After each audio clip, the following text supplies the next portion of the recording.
ಮಾಧ್ಯಮದವ್ರಿಗೆ ಮಾತಾಡುವಾಗ ಒಂದು ಮಾತು ಹೇಳಿದ್ದಾರೆ. ಅಂಬೇಡ್ಕರ್ ಭವನ್ ಕಟ್ತಾ ಇರೋದು ಮುಸ್ಲಿಂ ಕಮ್ಯುನಿಟಿ ಅನೇಕ ಜನರಿಗೆ ಕೂಡ ಕರೆಸಿ ನಿಮಗೂ ಇದು ಮಾಡ್ತೀನಿ ಅದು ಮಾಡ್ತೀನಿ ಅಂತಿದ್ದಾರೆ. ನಾವು ಯಾವತ್ತೂ ಅದರ ಅಂಬೇಡ್ಕರ್ ಭವನ್ ಅವ್ರಿಗೆ ಕೊಟ್ಟಿದ್ದಾರೆ, ನಮಗೂ ಕೊಡಿ ಅಂತ ನಾವು ಯಾವತ್ತೂ ಕೇಳಿಲ್ಲ. ಅಂಬೇಡ್ಕರ್ ಭವನ್ ಕಟ್ತಾ ಇರೋದು ನಾವು ಕೂಡ ಸಂತೋಷ ಬೀಳೋ ಸಮುದಾಯ ನಮ್ಮದು. ಅದು ಒಂದು ಒಳ್ಳೆ ಕಾರ್ಯ ಅಂತ ನಾವು ಅದಕ್ಕೆ ಅಪ್ರಿಸಿಯೇಟ್ ಮಾಡೋಕ್ಕೆ ಹಿಂದೆ ಹೋಗೋದಿಲ್ಲ. ಅದು ತಾವು ಹೇಳಿರೋದು ಸರಿಯಿಲ್ಲ ಅಂತ ನಾನು ಹೇಳ್ತೀನಿ. ಇವಾಗ ಇನ್ನೊಂದು ಇಂಪಾರ್ಟೆಂಟ್ ವಿಷಯ, ಇವ್ರಿಗೆ ಮಾಜಿ ಶಾಸಕರಿಗೆ ನಾನು ಒಂದು ಹೇಳೋಕ್ಕೆ ಇಚ್ಛೆ ಪಡ್ತೀನಿ. ಒಂದು, ಎಜುಕೇಷನ್, ದೇವಸ್ಥಾನಗಳು ಅಥವಾ ಹಾಸ್ಪಿಟಲ್ ಬಗ್ಗೆ ದಯಮಾಡಿ ತಾವು ಕೈ ಹಾಕಬೇಡಿ.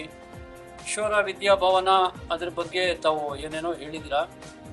ಈಶ್ವರ ವಿದ್ಯಾಭವನದಿಂದ ಎಲ್ಲ ಕಮ್ಯುನಿಟೀಸ್ಗೆ, SC STs, ಜನರಲ್ ಕ್ಯಾಸ್ಟು ಮತ್ತು ಅಲ್ಪಸಂಖ್ಯಾತರಿಗೆ ಎಷ್ಟೊಂದು ಅನುಕೂಲ ಆಗಿದೆ. ಎಷ್ಟು ಜನ ಅಲ್ಲಿಂದ ಡಾಕ್ಟರ್ಸು, ಇಂಜಿನಿಯರ್ಸು, ಲಾಯರ್ಸ್ ಆಗಿದ್ದಾರೆ.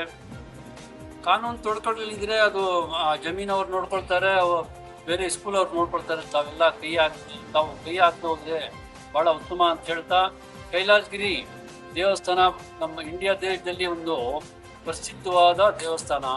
ಶ್ರದ್ಧಾಳುಗಳು ದಿನಕ್ಕೆ ಸುಮಾರು 100 ಜನ ಅಲ್ಲಿ ಊಟ ತಿಂಡಿ ತಿಂತಾ ಇದ್ದಾರೆ. ನಮ್ಮ ಚೌಡರೆಡ್ಡಿ ಅವರು ಮಂತ್ರಿಗಳಾಗಿದ್ದರಿಂದ 92ರಲ್ಲಿ ಮೋಸ್ಟ್ಲಿ ಅದು ಪ್ರಾರಂಭಿಸಿದ್ದು. ನಾವು ಅದಕ್ಕೆ ಗುದ್ದಿ ಪೂಜೆ ಕೂಡ ನಾವೆಲ್ಲ ಹೋಗಿದ್ದೀವಿ. ಅಲ್ಲಿ ಸುಮಾರು ಜನ ದಿನಕ್ಕೆ 100 ಜನ ಊಟ ಮಾಡ್ತಾ ಇದ್ದಾರೆ. ಅದಕ್ಕೆ ಡೀಮ್ ಫಾರೆಸ್ಟ್ ಅಂತೀರಾ, ಸೋಷಿಯಲ್ ಫಾರೆಸ್ಟ್ ಅಂತೀರಾ, ನಮಗೆ ಅದಕ್ಕೇನು ಸಂಬಂಧ ಇಲ್ಲ. ಅಲ್ಲಿ ಏನು ಅನೈತಿಕ ಚಟುವಟಿಕೆಗಳು ಅಲ್ಲಿ ಏನು ನಡೀತಾ ಇಲ್ಲ. ದೇವ್ರಿಗೆ ಪೂಜೆ ಮಾಡ್ತಾ ಇದ್ದಾರೆ ಅವರು. ಬಡವ್ರಿಗೆ ಅಥವಾ ಅಲ್ಲಿ ಯಾರು ದೇವಸ್ಥಾನ ನೋಡಕ್ ಬರ್ತಾರೆ ಅವ್ರಿಗೆ ಊಟ ಆಗ್ತಾ ಇದ್ದಾರೆ. ದಯಮಾಡಿ ಇಂಥದ್ದೆಲ್ಲ ಬಿಟ್ಟು ಕನ್ಸ್ಟ್ರಕ್ಟಿವ್ ಅಪೋಸಿಷನ್ ಇದ್ರೆ ಅವರು ನಿಮ್ಮ ಸಲಹೆಗಳು ತಗೊಳಕ್ ಹಿಂದೆ ಜರುಗೋದಿಲ್ಲ. ಬಟ್ ಈ ಥರ ಮಾಡೋಕ್ಕೆ ಬಿಡ್ಬಿಡಿ. ಬೇರೆ ಸಲಹೆಗಳು ಕೊಡಿ, ನಾವು ತಗೊಳ್ಳೋಣ. ಬಟ್ ಈ ಥರ ಮಾಡೋಕ್ಕೆ ತಾವು ದಯಮಾಡಿ ಇದೆಲ್ಲ ಪ್ರೋಗ್ರಾಮ್ಸ್ ಡ್ರಾಪ್ ಮಾಡಿ. ನಮ್ಮ ಅಭಿವೃದ್ಧಿ ಏನು ನಮ್ಮ ಮಂತ್ರಿಗಳು ಮಾಡ್ತಾ ಇದ್ದಾರೆ ಅದಕ್ಕೆ ತಾವು ನೋಡಿ ಆಕ್ಚುಲಿ ಅಪ್ರಿಸಿಯೇಟ್ ಮಾಡಬೇಕು.